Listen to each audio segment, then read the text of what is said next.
হচ্ছে চলমান সিঁড়ি এবং এই পশ্চিমবঙ্গের নির্বাচন অত্যন্ত চলমান সিঁড়ির মতো। যে সিঁড়ি টপকে যাবে সেই জিতবে। এখন কে জিতবে কে হারবে সেটা সময় বলবে।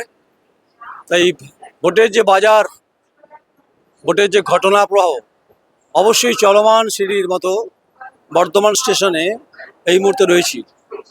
তাই এসকেলেটর যাকে ইংলিশে বলা হয়, বাংলায় চলমান সিঁড়ি, রাজনীতি হচ্ছে চলমান সিঁড়ির মতো। আগে দেখাবো আপনাদেরকে আমরা যখন লোকাল ট্রেনে উঠব, তো আমরা যাবো সেখানকার। এই হচ্ছে বর্ধমান স্টেশন।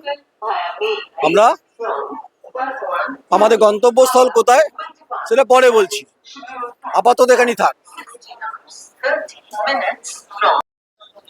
এটা হচ্ছে সিঁড়ি, এটা চলমান সিঁড়ি নয়, কারণ যেহেতু ভোট, এই নির্বাচনে পশ্চিমবঙ্গে 2026 বিধানসভা নির্বাচনে আমরা যে মাধ্যমকে ব্যবহার করছি সেটা হচ্ছে ট্রেন। আর ট্রেন অবশ্যই লাইফ লাইন, যেখানে মানুষের জীবন জীবিকা, রোজগার, রুটি কাপড়া মাকানের প্রশ্ন আছে। তো সেই ট্রেনেই আমরা সফর করব। সেটা লোকাল ট্রেন হবে, কখনো দূরপাল্লা হবে। তো পশ্চিমবঙ্গের বিভিন্ন জায়গাতে আমরা অবস্থানটা বোঝার চেষ্টা করব।